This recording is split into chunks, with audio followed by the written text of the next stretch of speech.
Welcome to Chronological Fiction, where real-world events meet the power of storytelling. We're here to breathe new life into history's most interesting moments by turning them into unique narratives. Join our community by subscribing, and let's explore the stories that shaped our world. The ground beneath Centralia, Pennsylvania, does not merely hold secrets. It exhales them in a rhythmic, sulphurous breath that has not faltered for over 60 years. To walk the cracked remains of its streets in the year 2026 is to step onto the surface of a living, breathing organism that is slowly consuming itself from the inside out. The fire that began in May 1962, a simple trash fire in a landfill near the Oddfellows Cemetery, was never truly extinguished. Instead, it found a doorway into the vast, ancient labyrinth of the anthracite coal seams. What followed was a tragedy of errors, a slow-motion evacuation, and finally the birth of a ghost town that refuses to stay cold. Today, the town is a patchwork of paved roads that lead to nowhere, ghost forests of bleached trees, and the persistent, haunting plumes of white steam that rise from the earth like the spirits of a buried civilization. The story of the fire is one of a subterranean titan awakening. Anthracite coal is the purest and hardest form of coal on the planet, formed over 300 million years of intense pressure. It does not burn with the quick, smoky flare of wood or softer coals. It burns with a low blue flame and a heat so intense it can melt the very rock around it. Deep in the belly of the mountain, the fire reaches temperatures that turn the ground into an oven. As the coal is eaten away, the pillars that once supported the weight of the town disappear. The earth above then begins to buckle and sink, creating the famous sinkholes and fissures that have defined Centralia's landscape for generations.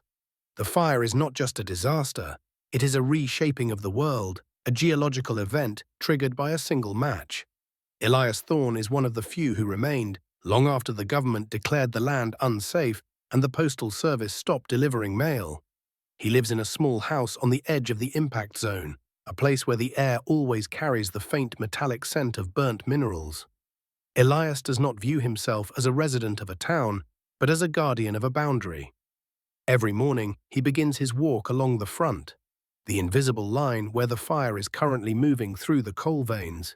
He carries no fancy equipment, just his senses and the memories of where the houses used to stand. He watches the way the snow melts in certain patches of grass, even in the middle of a blizzard, and he listens to the deep tectonic groans that echo from the flooded mines below. The ghost forests of Centralia are perhaps the most eerie sight for any traveler who wanders off the main road. These are areas where the underground heat has risen so close to the surface that it has literally cooked the roots of the trees. Thousands of oaks and maples stand tall and leafless, their wood bleached white by the sun and the sulphurous steam. They are skeletons of a forest that died from the feet up. When the wind blows through these valleys, the trees don't rustle. They clack together like dry bones. Elias walks through these woods, noticing how the animals have changed their patterns. The deer stay on the high ridges where the air is clear, and the birds have learned to avoid the low hollows where the heavy carbon monoxide pools in invisible, lethal lakes. In the center of what used to be a thriving neighborhood, the famous graffiti highway stretches out like a long, colorful scar. This section of Route 61 was closed in the early 1990s when the fire moved directly beneath it, causing the asphalt to hump and crack open. Over the decades, it became a pilgrimage site for artists and wanderers who covered every inch of the buckled road with layers of bright paint. In the heat of a summer afternoon, the smell of sun-warmed spray paint mixes with the steam rising from the cracks, creating a sensory experience that feels like a fever dream. Elias remembers when this road was filled with cars and the sound of children playing in nearby yards. Now it is a tilted playground for ghosts, where the ground is warm to the touch and the pavement feels like the back of a sleeping dragon. The chemistry of the fire is a slow, relentless alchemy. Because there is limited oxygen deep in the mine shafts, the coal doesn't burn with a roar. It smolders. This process, called baking, releases a cocktail of gases that rise through the porous rock. Carbon monoxide, carbon dioxide, and sulfur dioxide seep into the basements of any remaining structures. In the 1980s, this was what finally forced the evacuation. Families would wake up with headaches and dizziness, realizing that the very foundation of their homes was exhaling poison. Elias recalls the day the local gas station had to close because the temperature of the gasoline in the underground tanks had reached dangerous levels. The town was literally becoming a bomb, sitting on a fuse that had been lit 20 years prior. As the coal is consumed, the rock layers above, shale and sandstone, are subjected to heat that rivals a volcanic eruption. This rock is transformed into something new, a brittle glass-like substance called clinker. When Elias walks near the active burn zones, the sound beneath his boots is different. It's not the soft thud of soil or the crunch of leaves, it's a high-pitched metallic clinking. The earth is being recycled, turned from soft stone into a hard red cinder. This is the ultimate evidence of the fire's power. It is not just destroying the town, it is changing the physical makeup of the planet. Centralia is a place where the human timeline has crashed into geological time, and the results are written in the stone itself. The silence of Centralia in 2026 is not a peaceful silence. It is an expectant one. There is a constant, low-frequency hum that vibrates in the soles of Elias's boots, a vibration caused by the movement of air and steam through the hollowed-out labyrinths below. He calls it the heartbeat. It is a reminder that even though the houses are gone and the streets are empty, the fire is still busy. It moves about 75 feet every year, creeping toward the neighboring town of Ashland. The government once spent millions of dollars trying to dig trenches and pour wet clay into the mines to stop the spread, but the fire simply moved deeper, bypassing every human barrier. It taught the engineers a lesson in humility. Once the earth decides to burn, there is very little a man can do but get out of the way. Elias often visits the old cemetery on the hill, the place near where the fire first started. It is one of the few spots where the ground is still stable and the air is clear. From this vantage point, he can see the entire valley. He can see the plumes of steam rising in straight lines, marking the paths of the coal seams as they wind through the mountainside. He thinks about the thousands of miners who spent their lives in those tunnels, pulling out the black gold that built the cities of the East Coast. There is a strange irony in the fact that the coal they worked so hard to extract is now reclaiming the land, burning away the very history they tried to build. The fire is the final chapter of the mining era, a long glowing funeral for the industrial age. At night, Centralia takes on a different character. The steam plumes are illuminated by the moon, appearing like tall, shimmering pillars that move with the wind. To a stranger, it might look like a battlefield, but to Elias, it looks like a sanctuary. He knows every crack in the road and every dangerous vent where the gas is too thick to breathe. He moves through the darkness with the confidence of a man who has lived with a monster for 60 years. He is the last watchman of a dying world, a man who has chosen to stay and witness the slow incineration of his own past. He finds a strange beauty in the persistence of the flame, a purity in the way it cleanses the land of everything human until only the stone and the heat remain. The story of Centralia is a warning, but it is also a testament to the power of nature to reclaim what was taken. Even in the hottest zones, life finds a way to adapt. There are certain types of moss and fungi that thrive in the warm, sulfur-rich soil near the vents, appearing in bright neon greens and oranges that look alien against the grey ash. In the summer, the heat from the ground creates a microclimate that allows plants to grow faster and larger than they do in the surrounding forests.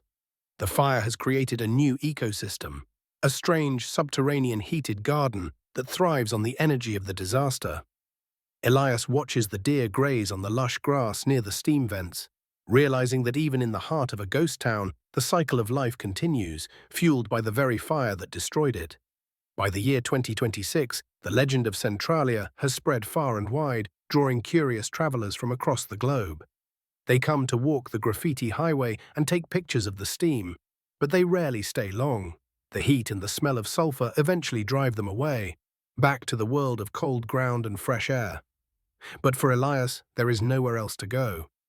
He is tied to the fire by a bond of history and survival. He watches the visitors come and go, seeing the flash of their cameras in the twilight, and he smiles. They see a disaster. He sees a home. They see an ending. he sees a process. As the last rays of the sun disappear behind the ridge, Elias Thorne turns back toward his small house, his shadow stretching out across the warm, cracked earth of a town that will continue to burn long after he is gone. The fire is expected to burn for at least another 250 years. It has enough fuel to outlast several generations of men, a permanent flame that will eventually reach the very end of the coal vein, miles away. In the grand timeline of the Earth, 60 years is nothing, a mere blink of an eye. But for the people who called Centralia home, it has been a lifetime of loss and adaptation. The fire is a reminder that our control over the world is a fragile illusion, a thin layer of asphalt over a furnace. As Elias closes his door for the night, the ground beneath his feet gives a soft, resonant groan, and a fresh plume of steam rises from the crack in his driveway, whispering the secrets of the deep earth into the cold, silent night. The memory of the town is kept alive not by maps or monuments, but by the heat itself. Every brick that remains and every twisted pipe is a witness to the day the earth caught fire. Elias remembers the local fire department's final parade, the way the sirens echoed through the empty streets before they drove away for the last time. He remembers the feeling of the heavy, lead-lined curtains the government provided to keep the gas out of the bedrooms. These are the small, human details that the history books forget, the quiet moments of a community falling apart in slow motion.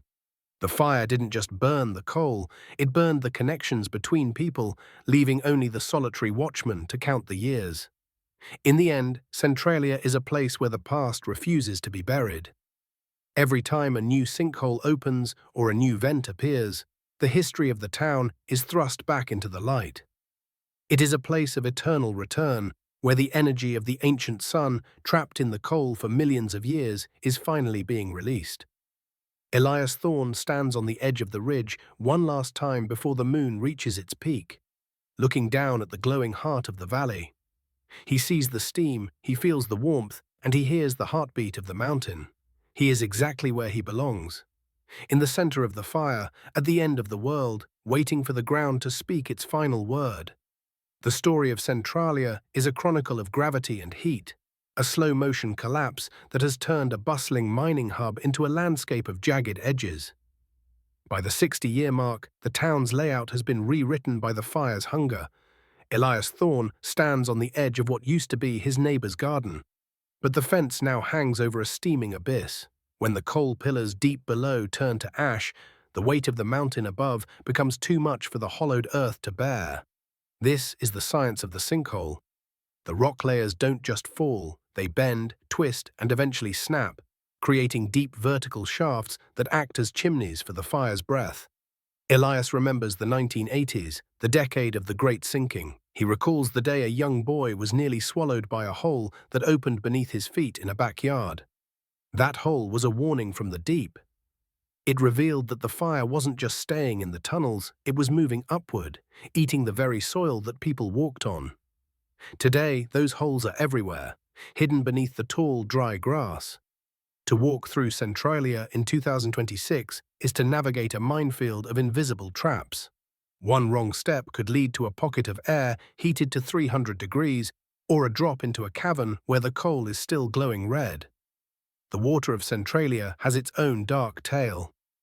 When rain falls on the burning ridge, it doesn't just wet the ground, it percolates down through the cracks, meeting the white-hot coal seams hundreds of feet below. The water flashes into steam instantly, expanding with enough force to rattle the windows of the remaining houses. This steam travels through the rock, picking up minerals and toxic chemicals along the way. When it finally escapes through a vent in the surface, it leaves behind a crust of yellow and white crystals, sulfur and salts that poison the surrounding soil. Elias watches the way this toxic rain has changed the valley. The creeks that once ran clear are now stained with iron and acid, a bright, unnatural orange that locals call Yellow Boy. The fire is not just burning the coal, it is polluting the very water table that sustains the region. This is the invisible war between the fire and the environment, a conflict that will leave the land scarred for centuries after the last ember dies out. The earth is being chemically altered, turned into a landscape that is more alien than Pennsylvanian. The baking of Centralia is a process that never sleeps. Because the fire is trapped in a low-oxygen environment, it performs a slow chemical breakdown of the coal and the surrounding stone. This creates a massive amount of carbon monoxide, a gas that is colorless, odorless, and deadly. Elias keeps a small bird in a cage on his porch, an old miner's trick that has saved his life more than once. If the bird becomes lethargic, he knows the invisible death has seeped up from the basement. This gas is what truly killed the town. Long before the fires were visible, the air in the kitchens and bedrooms became a quiet poison, forcing families to leave their dinner tables and never return. In the year 2026, the fire has entered its most stable and dangerous phase. It has found the Buck Mountain Seam, a massive vein of coal that runs deep and long under the mountainside. This is its fuel for the next 2 centuries. The government's attempts to build clay walls to stop it were like trying to hold back the tide with a sandcastle. The heat simply traveled around the barriers or through the very rock itself. Elias looks at the maps provided by the geological surveys and sees a town being erased in slow, 75-foot increments. The map of Centralia is no longer a map of streets. It is a map of heat signatures and gas concentrations. The graffiti highway, once a symbol of rebellion and art, has become a barometer for the fire's movement. In some sections, the paint has blistered and peeled away because the asphalt beneath it is too hot to touch. Elias walks the length of the road, noticing where new cracks have appeared since the last moon. He sees names painted in 1995 that are now split in two by a 6-inch fissure. The road is a living diary of the disaster. The tourists come to see the colors, but Elias comes to feel the pulse. He places his hand on a spray-painted heart and feels the warmth of a fire that was lit before he was born. It is a strange, grounding heat, a reminder that in this valley the only constant is the flame. As the second hour of this story unfolds, we must look at the silence that has reclaimed the hills. Without the sound of cars or the hum of air conditioners, the natural world has returned. But it is a world that has been twisted by the heat. The insects in Centralia are different. They thrive in the warm soil, creating a loud, rhythmic buzzing that persists even into the late autumn. The deer that roam the empty lots are unafraid of humans, having never known a hunter in this toxic zone. Elias feels like he is living in a prehistoric era, a time before man, when the earth was still cooling and the air was thick with the scent of a young planet. The final legacy of Centralia is a lesson in the unintended consequence. No one who stood by that trash fire in 1962 could have imagined they were lighting a fuse that would burn for 300 years. No one thought a simple cleanup could lead to the erasure of a zip code.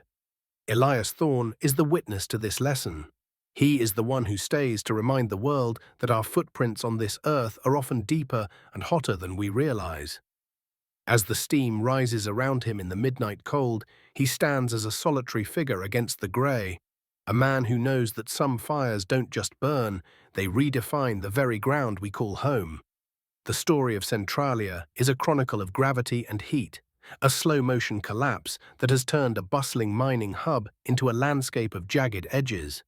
By the 60-year mark, the town's layout has been rewritten by the fire's hunger. Elias Thorne stands on the edge of what used to be his neighbor's garden, but the fence now hangs over a steaming abyss. When the coal pillars deep below turn to ash, the weight of the mountain above becomes too much for the hollowed earth to bear. This is the science of the subsidence. The rock layers don't just fall. They bend, twist, and eventually snap, creating deep vertical shafts that act as chimneys for the fire's breath. Elias remembers the 1980s, the decade of the Great Sinking. He recalls the day a young boy was nearly swallowed by a hole that opened beneath his feet in a backyard. That hole was a warning from the deep. It revealed that the fire wasn't just staying in the tunnels, it was moving upward, eating the very soil that people walked on. Today, those holes are everywhere, hidden beneath the tall, dry grass. To walk through Centralia in 2026 is to navigate a minefield of invisible traps. One wrong step could lead to a pocket of air heated to 300 degrees or a drop into a cavern where the coal is still glowing red. The water of Centralia has its own dark tale. When rain falls on the burning ridge, it doesn't just wet the ground. It percolates down through the cracks, meeting the white-hot coal seams hundreds of feet below.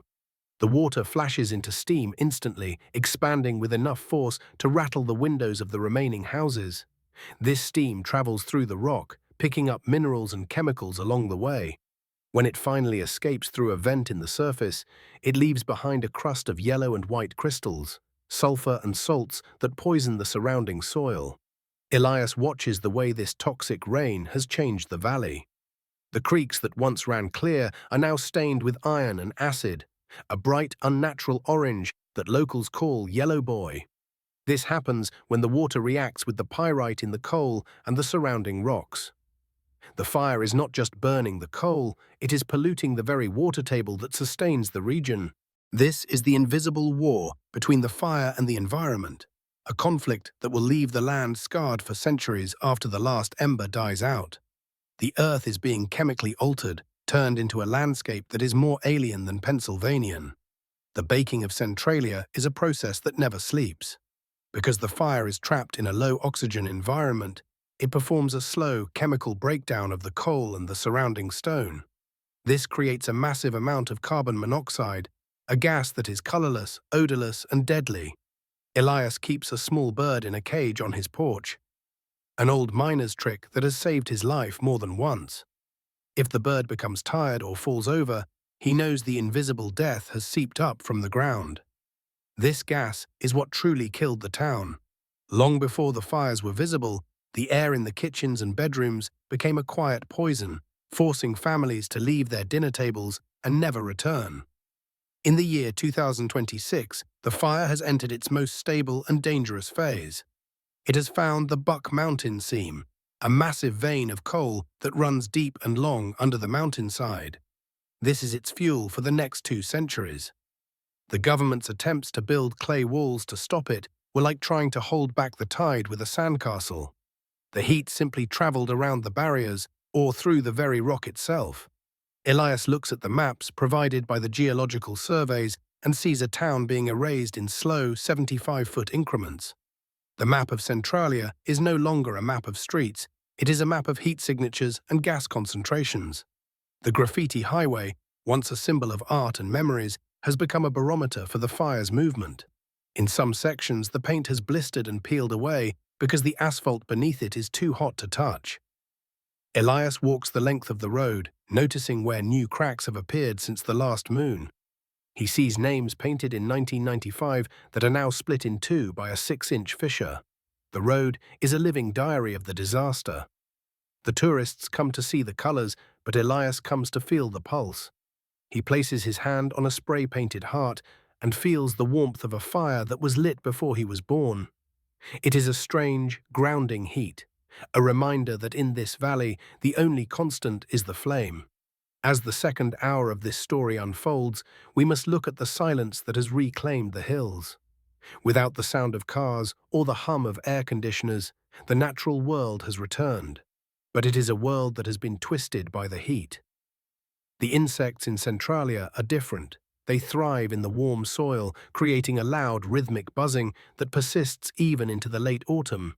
The deer that roam the empty lots are unafraid of humans, having never known a hunter in this toxic zone. Elias feels like he is living in a prehistoric era, a time before man, when the earth was still cooling and the air was thick with the scent of a young planet. The final legacy of Centralia is a lesson in how small actions lead to massive consequences. No one who stood by that trash fire in 1962 could have imagined they were lighting a fuse that would burn for 300 years. No one thought a simple cleanup could lead to the erasure of a town. Elias Thorne is the witness to this lesson. He is the one who stays to remind the world that our footprints on this earth are often deeper and hotter than we realize. As the steam rises around him in the midnight cold, he stands as a solitary figure against the grey. A man who knows that some fires don't just burn, they redefine the very ground we call home. The legend of Centralia is written in the shifting earth and the scorched roots of the mountain. By the year 2026, the fire has entered a new and terrifying phase of its existence.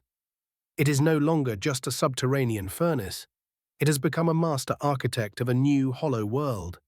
Elias Thorne spends his evenings watching the lights of the neighboring towns, knowing that beneath his feet the fire is slowly moving toward them. The fire follows the Buck Mountain seam, a massive river of coal that acts as a highway for the heat. As this coal is eaten away, the very foundation of the valley is changing. Elias remembers the stories his grandfather told him about the mines. They were once a place of order, with timber beams and organized tunnels. Now those tunnels have collapsed into a chaotic jumble of broken rock and red-hot ash. When the timber supports burn away, the weight of the mountain crushes the remaining spaces, creating a series of chimneys. These chimneys are vertical cracks that pull oxygen from the surface down into the fire, acting like a bellows that makes the coal burn even hotter. This constant intake of air is what makes the fire impossible to kill. You cannot simply block the entrance to a mine to stop it. The fire will create its own air vents through the very ground people walk on. Elias has found these vents in the middle of the woods, miles from the town center. They look like small, steaming craters surrounded by a circle of dead, bleached grass. The air around them is distorted by the heat, making the forest look like it is underwater. The chemistry of Centralia's air is a silent, creeping danger. In the deep, oxygen-starved pockets of the mines, the coal undergoes a process of incomplete burning. This produces a massive amount of carbon monoxide. Elias knows that on still, humid nights, this gas doesn't rise into the sky. Instead, it flows downhill like a heavy, invisible liquid, filling the basements of abandoned houses and the low hollows of the valley. He recalls the final days of the town's school when the children had to wear small monitors on their belts. If the light turned red, it meant the invisible death was in the room. This fear of the air you breathe is a trauma that never truly left the people who fled. It is a psychological scar as deep as the fissures in the road. Even now, in 2026, Elias never enters a building without checking the direction of the wind first. The water that flows out of the mountain is perhaps the most visible sign of the fire's environmental cost. Rainwater that seeps into the burning zones reacts with minerals like pyrite, found in the coal and rock layers. This creates sulfuric acid and high concentrations of dissolved iron. When this water eventually reaches the surface and hits the air, the iron turns into a thick, bright orange sludge. Elias stands by the bank of a nearby creek, watching the yellow boy sludge coat the rocks and kill the fish. The water is so acidic it can eat through metal pipes over time. The fire is not just an event happening in a hole. It is a chemical transformation of the entire watershed. The orange water is the mountain's blood, turned toxic by the fire within. As the second hour of this long story draws toward its conclusion, the silence of Centralia feels heavier. Without the sounds of a community, the slamming of car doors, the shouting of neighbors, the hum of lawnmowers, the landscape has become a theater of pure geology. The graffiti highway has become a monument to this silence. The vibrant colors of the paint are slowly being buried by the gray ash and dust blown from the sinkholes. The highway is no longer a road, it is a colorful bridge over a furnace, a place where the art of the surface meets the violence of the deep. Elias Thorne walks back toward his home as the moon rises high over the burning ridge. He thinks about the millions of tons of coal that still remain in the mountain. The fire has enough fuel to last for 2 more centuries, a timeline that dwarfs a human life. He realizes that Centralia is a place where time has been stretched. A single mistake in 1962 has created a fire that will outlast the nation that birthed it. The final legacy of Centralia is the realization that we are always walking on a thin crust. Beneath our feet are forces of heat and pressure that we can trigger but never truly control. Elias sits on his porch, the wood beneath his chair warm from the ground. He watches a fresh plume of steam rise from a crack in his yard, a white flag of surrender from a town that belongs to the fire now. He is the last witness, the man who stayed to watch the earth breathe fire until the very end. The sun has set on the town of Centralia, but the mountain will be bright and warm for a long, long time. The story of Centralia is a chronicle written in the shifting weight of the earth and the scorched roots of the mountain. By the year 2026, the fire has entered a new and terrifying phase of its existence. It is no longer just a subterranean furnace. It has become a master architect of a new hollow world. Elias Thorne spends his evenings watching the lights of the neighboring towns, knowing that beneath his feet the fire is slowly moving toward them like an invisible tide. The fire follows the Buck Mountain seam, a massive river of coal that acts as a superhighway for the heat. As this coal is eaten away, the very foundation of the valley is changing, tilting the world in ways that the human eye can barely perceive until it is too late. Elias remembers the stories his grandfather told him about the mines when they were the lifeblood of the county. They were once places of rigid order, with heavy timber beams, organized tracks, and air whistles that dictated the rhythm of the day. Now, those tunnels have collapsed into a chaotic jumble of broken rock, melted equipment, and red-hot ash. When the timber supports burn away, the weight of the mountain above, the overburden, crushes the remaining spaces. This creates a series of vertical cracks known as chimneys. These chimneys are the fire's lungs. They pull fresh oxygen from the surface down into the deep coal seams, acting like a massive bellows that makes the fire burn even hotter and move even deeper into the earth. This constant intake of air is what makes the Centralia fire a monster that cannot be killed. You cannot simply block the entrance to a mine to stop it. The fire is clever enough to create its own air vents through the very ground people walk on. Elias has found these vents in the middle of the deep woods, miles from what used to be the town center. They look like small, steaming craters surrounded by a circle of dead, bleached grass that crumbles to dust at a touch. The air around them is distorted by the rising heat, making the forest look like it is underwater. To stand near one is to hear the low, haunting whistle of the earth inhaling, a sound that Elias has come to associate with the inevitable surrender of the land. The chemistry of the air in Centralia is a silent, creeping danger that dictates every movement Elias makes. In the deep, oxygen-starved pockets of the mines, the coal undergoes a process of incomplete burning. This produces a massive amount of carbon monoxide, a gas that is as heavy as it is deadly.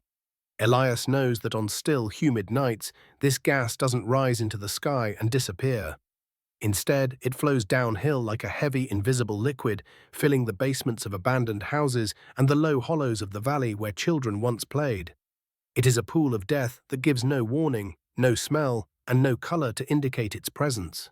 He recalls the final days of the town's school in the early 80s when the children were required to wear small monitors on their belts. If the light on the device turned red, it meant the invisible death had breached the classroom walls. This fear of the very air you breathe is a trauma that never truly left the people who fled. It is a psychological scar as deep as the fissures in the road. Even now, in 2026, Elias never enters a building, even his own home, without checking the direction of the wind and the reading on his handheld sensor. To live here is to live in a state of constant chemical awareness, knowing that the earth can exhale a lethal dose at any moment. The water that flows out of the mountain is perhaps the most visible and heartbreaking sign of the fire's environmental cost. Rainwater that seeps into the burning zones doesn't stay pure for long. As it trickles through the heated rock, it reacts with minerals like pyrite, which is common in coal and shale. This reaction creates sulfuric acid and high concentrations of dissolved iron. When this acidic water eventually reaches the surface and hits the oxygen in the air, the iron turns into a thick, bright orange sludge. This is the yellow boy, and it has turned the local waterways into rivers of rust. Elias stands by the bank of a nearby creek, watching the orange sludge coat the rocks and suffocate the life within. The water is so acidic it can eat through metal pipes and concrete foundations over time. The fire is not just an event happening in a hole. It is a chemical transformation of the entire watershed. The orange water is the mountain's blood, turned toxic by the fever burning within its heart. It is a reminder that the fire's reach extends far beyond the smoke and the heat. It is fundamentally changing the life-giving fluids of the valley, leaving behind a trail of corrosion and sterile earth that will take centuries to heal. As the second hour of this long story draws toward its conclusion, the silence of Centralia feels heavier, more permanent. Without the sounds of a community, the slamming of car doors, the shouting of neighbors, the hum of lawnmowers on a Saturday morning, The landscape has become a theater of pure geology. The graffiti highway has become a monument to this silence. The vibrant colors of the paint, the names, the hearts, the messages of hope, are slowly being buried by the grey ash and the red dust blown from the nearby sinkholes. The highway is no longer a road for travel, it is a colorful bridge over a furnace, a place where the fleeting art of the surface meets the ancient destructive violence of the deep. Elias Thorne walks back toward his home as the moon rises high over the burning ridge. He thinks about the millions of tons of anthracite coal that still remain in the mountain, waiting to be consumed.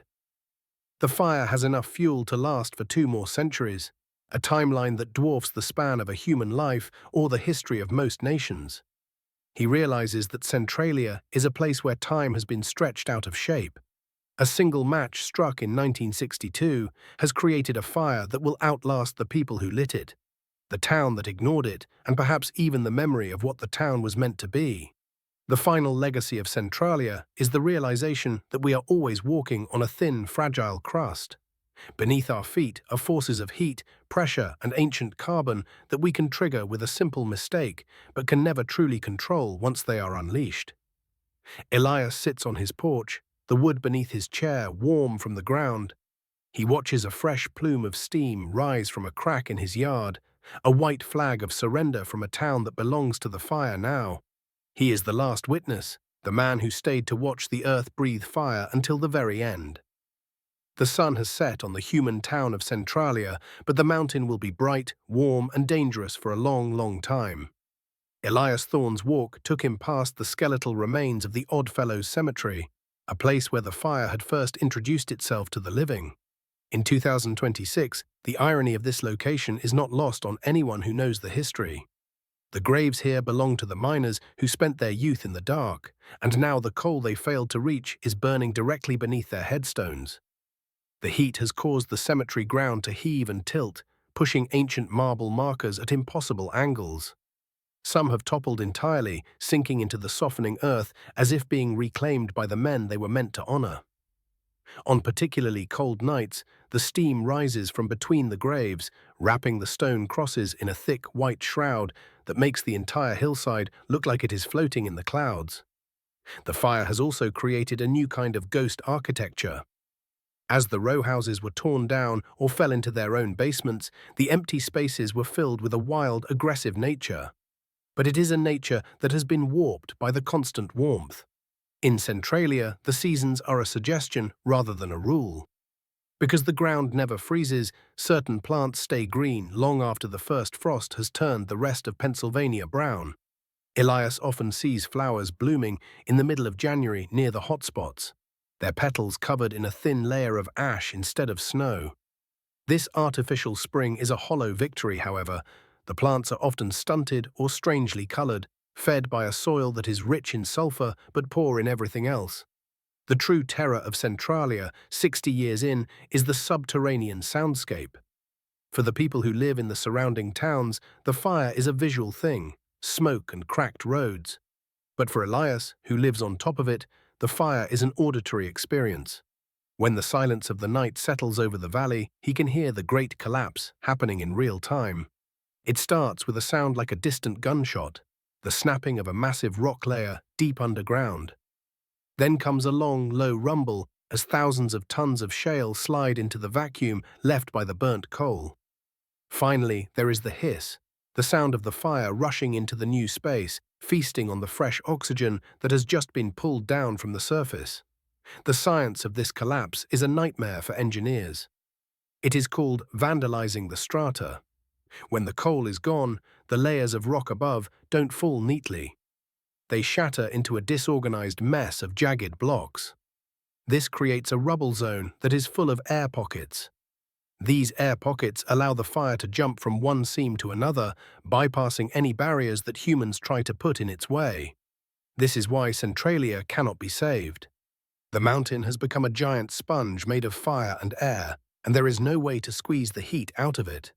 Elias listens to these snaps and rumbles, marking the fire's progress toward the edge of the town limits. He knows that every pop he hears is another foot of land lost to the abyss. The chemical legacy of the fire has also created a strange phenomenon known as mineral bloom. Near the most active vents, the steam doesn't just evaporate, it deposits the concentrated minerals it carried up from the burning depths. Elias finds clusters of bright yellow sulfur crystals that look like alien flowers growing out of the grey ash. There are also rare white fibers of epsomite that grow like hair from the cracks in the rock. These minerals are beautiful, but they are also a warning. They are the physical evidence of the mountain's internal organs being liquefied and exhaled. To touch them is to risk a chemical burn. To breathe the air around them is to invite the acid into your lungs. As Elias stands on the buckled remains of Locust Avenue, he looks at the vent pipes that were installed decades ago to allow the gas to escape safely.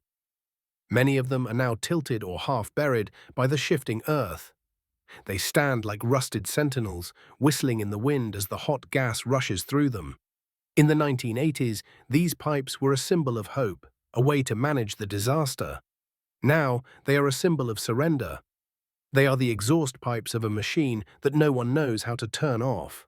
The fire has moved past the pipes anyway, finding new unmonitored cracks to breathe through. The psychological toll on a person staying in a place like Centralia is immense.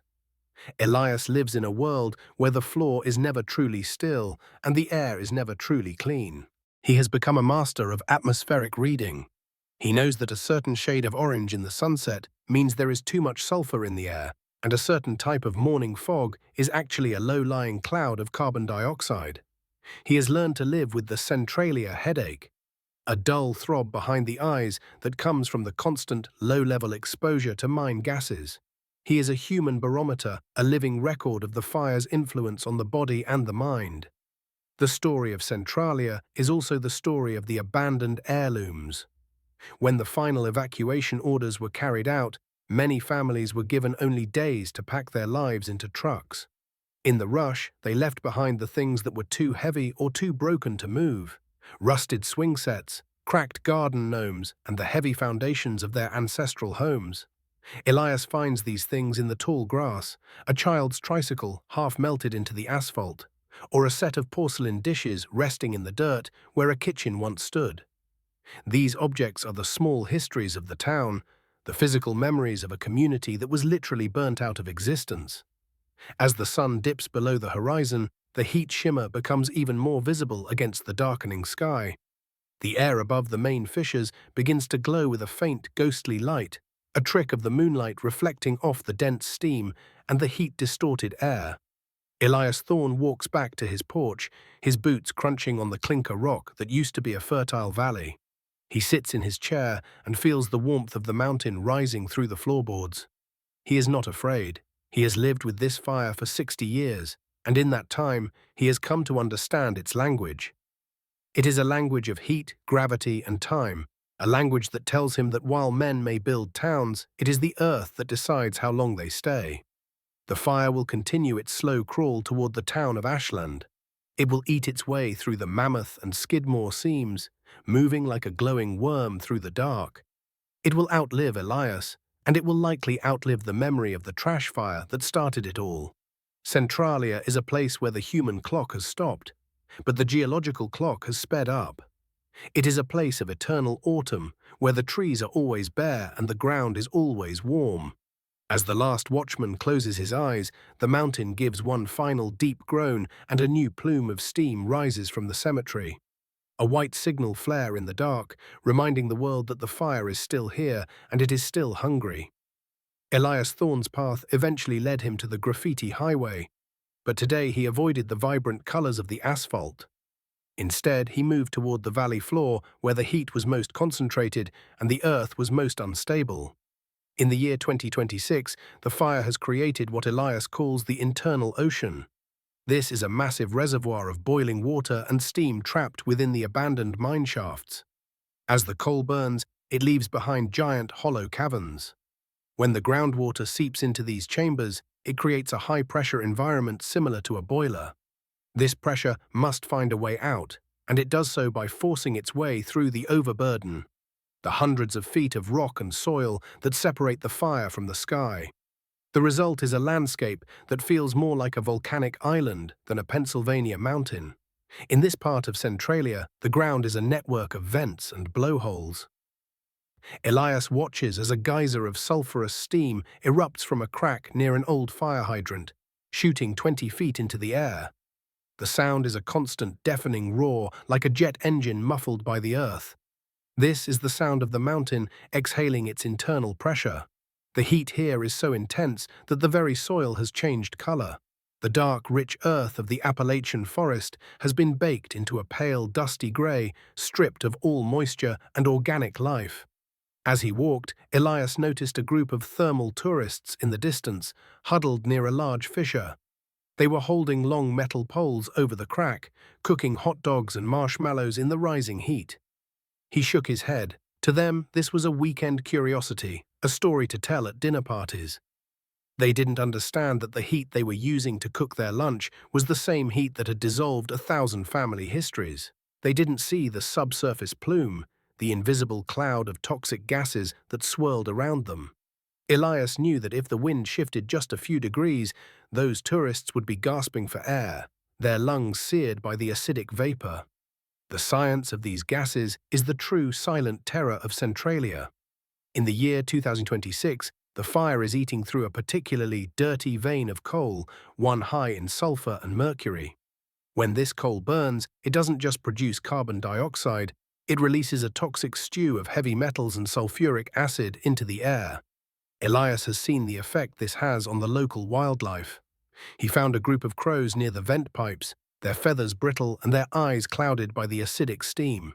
The fire is not just reclaiming the land, it is poisoning the atmosphere above it, creating a dead zone, where only the most resilient organisms can survive.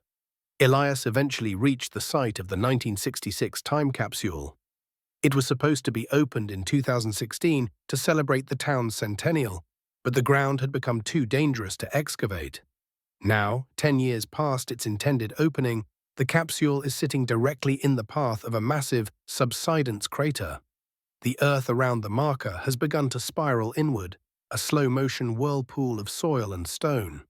Elias could see the corner of the concrete vault peeking through the dirt. Within that box were the letters, photographs, and tokens of a community that believed it had a future. Now those memories are being slowly pulled into the furnace, destined to be turned into ash before they can ever be read again. The ghost tunnels that Elias often dreams of are the most dangerous part of his internal map. He believes that in the rush to close the mines in the 1960s, a fortune in equipment and records was left behind in the deeper levels. He imagines locomotives, mining drills, and map rooms perfectly preserved in the dry, oxygen-starved sections of the lower seams. But the fire is moving toward them. It is a race between the flame and the slow collapse of the mountain. Elias knows that once the fire reaches those lower levels, the history of the Anthracite era will be erased forever, converted into pure energy and heat. As he turned to head back to his porch, the sun began to set, casting long, distorted shadows across the buckled pavement. The air grew colder, but the ground beneath his boots remained a steady 40 degrees C.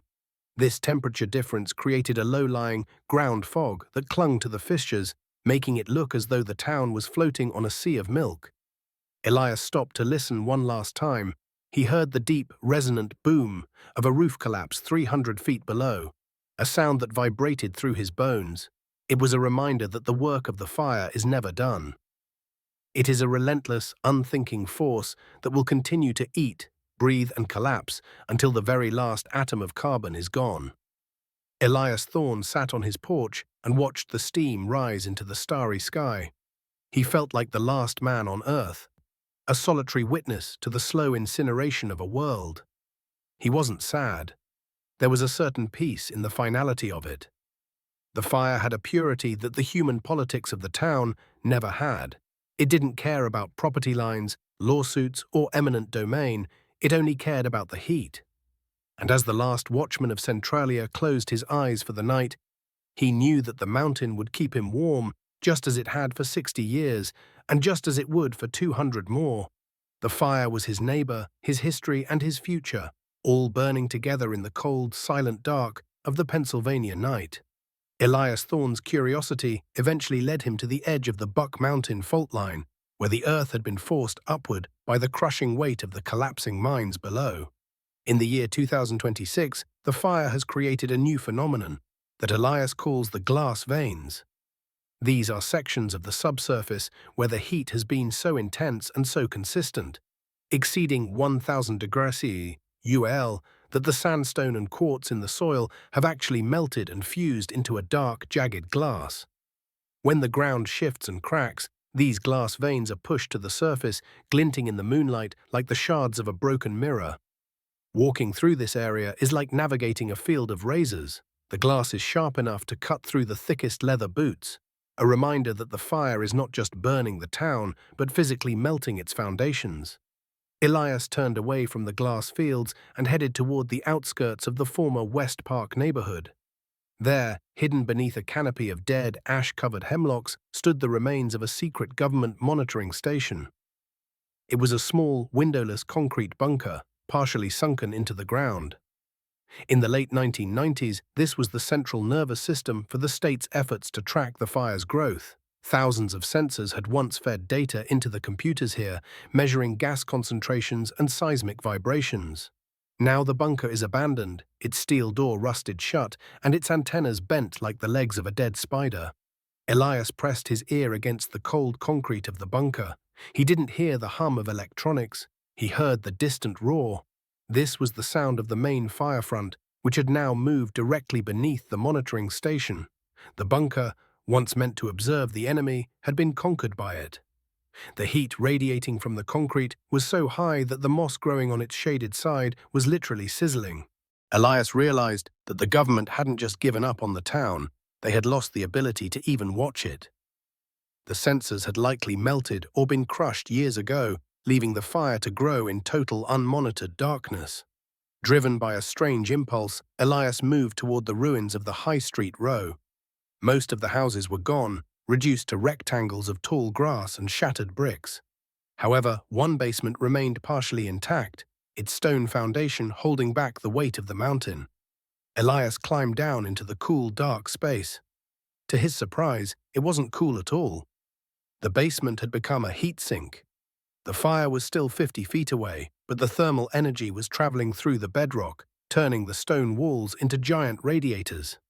The temperature inside was a steady 35 degrees, making it feel like a tropical greenhouse in the middle of a Pennsylvania autumn. In the corner of the basement, Elias found a shelf that had somehow survived the decades. On it sat a row of glass mason jars, once filled with preserved peaches and tomatoes. The heat had long ago evaporated the liquid, leaving behind a dry, colorful dust at the bottom of each jar. These were the ghost preserves, the last remnants of a winter that was meant to be survived 60 years ago.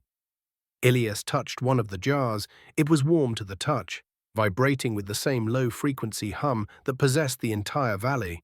It was a heartbreaking sight, the evidence of a family's preparation for a future that the fire had simply deleted. As he climbed out of the basement, the wind picked up, carrying with it a thick yellow fog. This was the sulfur drift. Elias immediately pulled a heavy respirator from his bag and strapped it to his face. He knew that this fog wasn't just steam, it was a concentrated cloud of sulfuric acid vapor. If he breathed it in, it would turn into acid in his lungs, causing immediate and permanent damage. He watched as the fog rolled over the graffiti highway, the bright neon colors disappearing into a sickly yellow haze. In the year 2026, the atmospheric toxicity of Centralia has reached its peak. The fire is eating through a pocket of pyritic coal, releasing massive amounts of sulfur that react with the moisture in the air. Elias retreated to the higher ground of the Odd Fellows Cemetery, the only place where the air remained clear. From this height, he could see the thermal plumes glowing with a faint infrared light against the dark valley floor. The town looked like a giant, smoldering hearth. He thought about the people in the neighboring towns of Ashland and Mount Carmel, who went to bed every night thinking the fire was someone else's problem. They didn't see the subterranean advance. They didn't know that the fire was currently melting the very sensors that were supposed to warn them. The final hour of the 120-minute journey was approaching, and the silence of the cemetery was broken by a sound Elias had never heard before. It was a high-pitched, musical ringing, like a crystal glass being struck by a hammer. He followed the sound to a fresh fissure near the cemetery gate. There he saw that the heat had reached a vein of quartz. The rapid heating of the crystal was causing it to fracture and vibrate, creating a geological song. It was a beautiful, haunting sound, the mountain singing as it was being destroyed. Elias sat by the gate and listened, realizing that he was the only audience for this symphony of fire and stone. As the moon reached its highest point, Elias Thorne felt a profound sense of completion. He had witnessed the town's birth as a mining giant, its slow death by fire, and its resurrection as a place of myth and energy.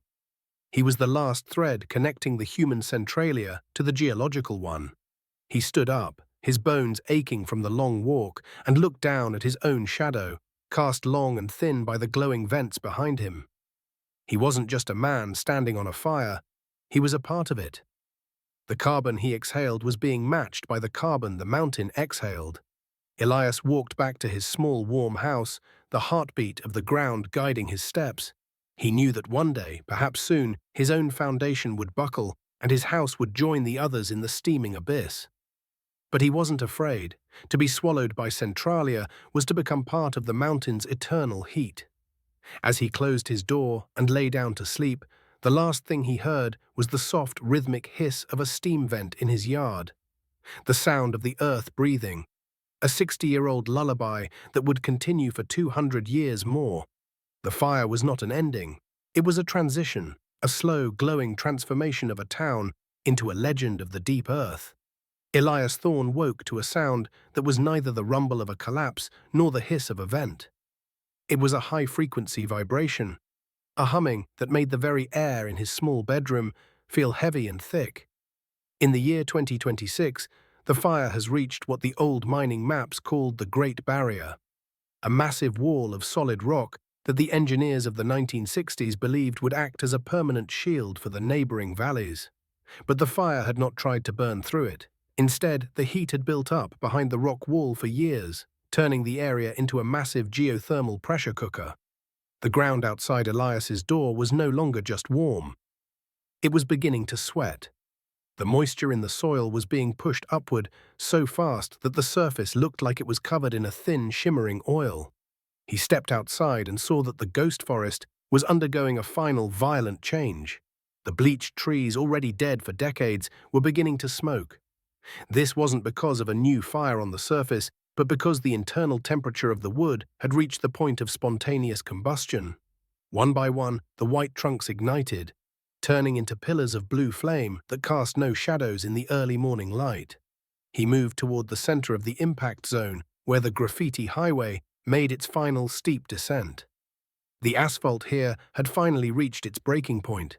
The heat had turned the road into a semi-liquid state, and the gravity of the slope was pulling the softened pavement downhill. The bright neon graffiti, the names of lovers, the dates of visits, the symbols of rebellion, was stretching and distorting like wax melting on a candle. To Elias, it looked as if the town was literally melting into the valley floor. He realized that the highway would soon be nothing more than a river of black sludge, a liquid memory flowing into the abyss. In this final hour of his long watch, Elias discovered a new fissure that had opened near the ruins of the old fire station. Unlike the other cracks, this one did not exhale steam. It was a dry vent, and the air rising from it was so hot that it was completely invisible. He dropped a dry branch into the opening, and it vanished in a flash of orange light before it even hit the bottom. This was the core fire, the hottest part of the coal seam that had finally breached the upper layers of the earth. The fire was no longer hiding, it was reaching for the sky. Elias walked to the highest ridge, looking back at the smoking ruins of his home. He knew he couldn't stay much longer. The internal ocean aborsi of boiling water he had tracked for years was beginning to shift. The pressure behind the Great Barrier was reaching its limit. He could feel it in his teeth, a rhythmic, pulsing pressure that meant the rock was about to fail. When it did, the steam would explode outward in a massive hydrothermal event, reshaping the valley in a single violent second. As the moon began to set on the 60th year of the Centralia fire, Elias Thorne turned his back on the town. He carried nothing but his memories and the match-scented clothes on his back. He walked toward the edge of the state-mandated dead zone, where the grass was finally green and the air was finally cold. He stopped at the boundary line, looking back one last time. The valley was a sea of white steam and blue flame. The heartbeat of the mountain gave one final massive thud that shook the trees for miles. A new massive plume of steam shot hundreds of feet into the air, illuminated by the orange glow of the core fire below. Centralia was no longer a ghost town. It was a star that had fallen into the earth, burning with a light that would not go out for centuries. Elias Thorne stepped over the line and into the world of the living, leaving the eternal fire to the mountain and the ghosts. The story of Centralia was finally finished, written in ash and heat. A legend of a town that chose to burn rather than fade away. Elias Thorne did not stop at the edge of the dead zone. He stood there for what felt like an eternity, his lungs expanding with the first taste of air that didn't carry the weight of 1 billion burnt years. In the year 2026, the final transition of Centralia has become a masterpiece of geological violence. The fire has finally bypassed the last of the man-made barriers, entering the deepest mammoth seams, where the coal is so thick it could fuel the fire for another 3 centuries.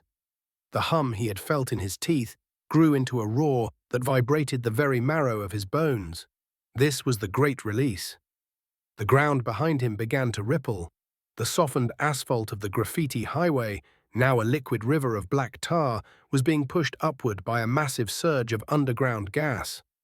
In a spectacular and terrifying display of physics, the ground didn't just crack, it inflated. The pressure of the trapped steam and carbon monoxide had created a subterranean dome. Elias watched as a section of the valley floor, nearly the size of a football field, rose 10 feet into the air before shattering like a glass plate. From the center of the ruin, a pillar of fire shot upward, turning the white steam into a towering column of violet and gold. This was the end of the town's physical history and the beginning of its life as a landmark of the Earth's raw power. The fire had achieved what no engineer could. It had created a self-sustaining ventilation system that no longer required the surface cracks. The internal ocean of boiling water was now circulating through the hollowed-out mines, creating a natural geothermal engine. The heat was so constant and so focused that the surrounding rock was undergoing a rapid metamorphic change, turning into a hard, crystalline substance that would remain hot to the touch for hundreds of years. Elias looked at his hands, stained with the red dust and the black soot of 60 years. He realized that the town hadn't died. It had merely changed its state of matter. It had moved from wood and brick to gas and light. The houses were gone, the people were gone, and the laws were gone, but the energy of the ancient sun, stored in that coal for 300 million years, was finally being set free. Centralia was now a hole in the world through which the deep past was leaking into the present. As he walked away, the morning sun began to rise over the distant ridges of the Appalachian Mountains. The orange light of the sun met the orange glow of the burning valley, and for a moment the two fires were indistinguishable. Elias Thorne was no longer the watchman of a ghost town. He was the witness to a star being born in the dirt. He left the heartbeat behind, knowing that it would continue to thrum against the souls of anyone brave enough or foolish enough to walk that scorched earth. The fire was the new master of the valley, an eternal flame that would tell the story of Centralia long after the last word of this chronicle was forgotten. The fire is the legend, the steam is the memory, and the silence that follows is the final word of the mountain. The sun rose over the Appalachian ridges, but for the first time in 60 years, Elias Thorne did not see it as the primary source of light. Looking back from the safe elevation of the northern ridge, the valley of Centralia had transformed into a glowing caldera. The Great Release was not a singular explosion, but a fundamental shifting of the Earth's geometry. As the final, deepest pillars of the mammoth coal seam finally succumbed to the heat, the entire floor of the valley settled by nearly 20 feet in a matter of hours. This massive movement, known in mining terms as vertical subsidence, created a series of concentric rings in the earth, making the town look like a target hit by a prehistoric hammer. This collapse had a terrifying side effect. The internal ocean of boiling water that Elias had tracked for years was suddenly displaced by the falling rock. This triggered a hydrothermal surge. Thousands of gallons of superheated water and acidic steam were forced outward through the old ventilation shafts and horizontal tunnels. On the surface, this looked like a series of volcanic eruptions. Massive geysers of orange, iron-rich water shot into the air, flooding the cracked remains of the streets. As the water hit the cold morning air, it turned into a dense, blinding fog that smelled of burnt matches and ancient rot. The town was being washed in its own acidic blood. A final cleansing of the human footprint. The graffiti highway was now completely gone. The once colourful asphalt had been pulled into a massive sinkhole that Elias called the Maw of the Mountain. The layers of bright paint, representing thousands of human names and memories, were dragged 300 feet down into the furnace. There they were subjected to temperatures so high that the lead and chemicals in the paint likely turned into colourful, toxic gases, rising back to the surface in a shimmering, rainbow-coloured mist. It was a beautiful and tragic sight, the literal evaporation of 30 years of human rebellion. The road was no longer a path, it was a memory being recycled into the atmosphere. As Elias watched, he noticed a change in the sound of the valley. The chaotic roar of the eruptions began to settle into a steady, rhythmic thrum. This was the birth of a convection engine. The fire had grown so large and the collapses were so deep that the mountain had developed a self-sustaining wind system. Cold air was being pulled in from the northern gaps, traveling through the cooling upper tunnels, and then being sucked down into the white-hot core fire. This meant the fire no longer relied on the random cracks in the road, it had built its own internal lungs. The fire was now breathing with the regularity of a sleeping giant, ensuring its survival for the next 3 centuries. The impact on the local geology was permanent. In the areas where the heat was most intense, the fire was performing a process called thermal metamorphism. The shale and sandstone were being baked into a new kind of rock, a hard, reddish-grey substance that would never again support the growth of trees or grass. The valley of Centralia was becoming a sterile, glass-like basin. This new stone was incredibly efficient at holding heat. Even if the fire were magically extinguished tomorrow, the ground would remain too hot for human life for at least 100 years. The mountain had essentially built its own fortress of heat, a monument to the energy released when a single mistake meets 1 billion years of stored carbon. Elias Thorne felt the weight of his years as he turned toward the distant highway that led to the world of cold ground and living cities. He realized that Centralia was no longer a ghost town, it was a doorway. It was a place where the barrier between the human world and the raw, violent power of the planet had been permanently thinned. The fire was a reminder that we do not own the earth, we merely occupy the crust, and that crust is thinner and more fragile than we dare to imagine. He took one last look at the ghost forest, where the blue flames were finally dying down, leaving behind nothing but silver ash that drifted on the wind like snow. As he walked into the fresh, cold morning, the heartbeat of the mountain followed him in his mind. He knew that the story of Centralia would continue to be written in steam and light long after his own heart stopped beating. The fire was the new clock of the valley, counting the hours in degrees and the years in centimeters of subsidence. The 60-year watch was over, but the fire was just beginning its long, glowing residency. Elias Thorne stepped onto the cold asphalt of the outside world, a man who had seen the earth breathe fire and lived to tell the tale, leaving the eternal flame to guard the silence of the Pennsylvania night. Elias Thorne's boots finally met the cold, hard shoulder of the new highway, far beyond the invisible boundary of the dead zone. But even here, 2 miles from the town's center, the air felt thin and the horizon shimmered. To understand the final transformation of Centralia in 2026, one must look at the atmospheric inversion created by 60 years of constant heat. The valley had become a thermal bowl. During the day, the heat rising from the ground trapped a layer of cold air above it, creating a permanent, localized weather system. This system acted as a lens, magnifying the sun's rays and distorting the landscape until the hills themselves seemed to be melting into the sky.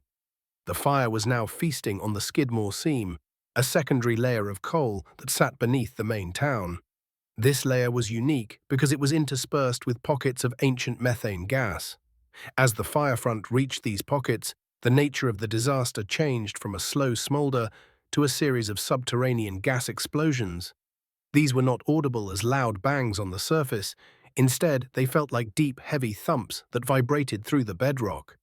Each thump signaled a new collapse, a new chamber of the mountain opening up to feed the fire. Elias could see the result of these explosions in the way the hillsides were slumping, as if the very bones of the earth were turning into jelly. As the land slumped, the internal ocean began to find new pathways to the surface. Elias watched a small, unnamed stream at the base of the ridge. Within an hour, the water turned from a murky grey to a terrifying, boiling white. The fire had breached the aquifer, and the groundwater was being flash-boiled as it moved toward the Susquehanna River. This created a cloud river, a thick, ground-hugging fog of steam that followed the path of the water for miles. Any living thing caught in that fog, trees, animals, or the remaining shrubs, was instantly blanched, turned into a ghostly white version of its former self. The fire was no longer just a local event. It was extending its reach through the veins of the Earth's water system. The final legacy of the town's architecture was also being erased in a spectacular way. The few remaining brick structures, once thought to be the most resilient, were undergoing a process called thermal spalling. The intense heat from the ground was causing the moisture inside the bricks to expand. In the silence of the morning, Elias heard the sound of 1,000 tiny hammers. The bricks were literally exploding, shedding their outer layers in a rain of red dust. The buildings were not falling down. They were evaporating, turning into a fine powder that the wind carried across the valley. Centralia was becoming a desert of red sand, a landscape where the only evidence of human construction was the dust in the air. As the clock hit the final minutes of this 120-minute journey, Elias looked at his own shadow one last time. It was cast against the thermal barrier, the shimmering wall of heat that now separated the town from the rest of Pennsylvania. He realized that the fire had achieved a state of equilibrium. It was no longer a disaster that needed to be managed or fought. It was a permanent geographical feature, as real and as lasting as a mountain or a canyon. The coal would continue to burn, the ground would continue to sink, and the steam would continue to rise until the year 2276, when the last atom of the Buck Mountain seam would finally turn to ash. The watchman's journey was over, but the fire's journey was just beginning its most stable era. Centralia had transitioned from a place of tragedy to a place of pure elemental power. It was a monument to the energy of the sun, stored for eons and released in a 60-year burst of human error. Elias Thorne stepped into his truck and drove away, the heartbeat of the ground fading until it was nothing more than a memory in his bones. Behind him, the valley glowed with a fierce, eternal light, a star in the dirt, a fire in the deep, and a silence that would guard the Pennsylvania hills for centuries to come. The sun finally crested the Appalachian ridges, but its light seemed pale compared to the fierce, orange glow radiating from the valley floor. Elias Thorne stood at the absolute edge of the exclusion zone, his boots resting on soil that was finally cold. Behind him, the 60-year saga of Centralia was reaching its thermodynamic peak. In this final hour of 2026, the fire has transitioned from a subterranean disaster into a permanent geological feature. The Great Release had fundamentally altered the town's relationship with the earth. The massive subsidence, the vertical sinking of the ground, had created a natural amphitheater of scorched rock. The fire was no longer a hidden predator, it was a visible titan. Through the massive fissures in the valley floor, one could see the core fire glowing deep in the Buck Mountain seam. The temperatures there remained a steady 1,000 degrees Celsius, turning the surrounding shale into a liquid-like state that flowed and ebbed with the internal pressures of the mountain. As the internal pressure reached its limit, the internal ocean, the millions of gallons of superheated groundwater Elias had tracked, began its final exodus. The water didn't just leak. It erupted. Massive hydrothermal vents opened along the old path of Route 61, shooting pillars of white, acidic steam 300 feet into the air. These were the ghost geysers of Centralia, a violent recycling of the Earth's water table. As the steam hit the freezing morning air, It crystallized into a fine, sulphurous snow that coated the blackened skeletons of the ghost forest in a layer of unnatural chemical white. The graffiti highway was now a memory. The once vibrant road, covered in the names and dreams of thousands of visitors, had been pulled into a massive sinkhole at the center of the valley. The layers of paint, the reds, the neons, the hearts, and the dates, were dragged down into the furnace where they were instantly vaporized. This was the literal evaporation of the town's human history. The road was no longer a path for travel, it was a colorful gas rising back to the sky in a shimmering, toxic rainbow. By the year 2026, Centralia had achieved a state of equilibrium. The fire had developed its own internal weather and ventilation. It no longer needed human error or random cracks to breathe. The mountain had become a self-sustaining engine of heat. The cold air pulled in from the northern ridges traveled through the cooling upper tunnels, feeding the fire in the deep seams and exhausting through the massive vents in the town center. It was a perfect rhythmic cycle. The heartbeat that Elias had felt for decades was now a steady mechanical roar. Elias Thorne looked at his hands, stained with the red dust of a town that had turned to powder. He realized that Centralia hadn't died. It had simply changed its state of matter. It had moved from wood and brick to light and energy. The energy of the ancient sun, trapped in that coal for 300 million years, was finally free.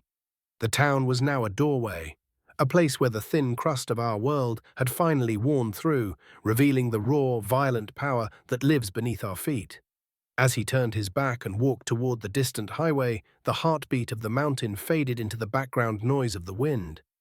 He left the valley to the fire, knowing that the coal would continue to burn, the ground would continue to sink, and the steam would continue to rise until the year 2276. Elias Thorne stepped over the final boundary and into the world of the living, leaving the eternal flame to guard the silence of the Pennsylvania night.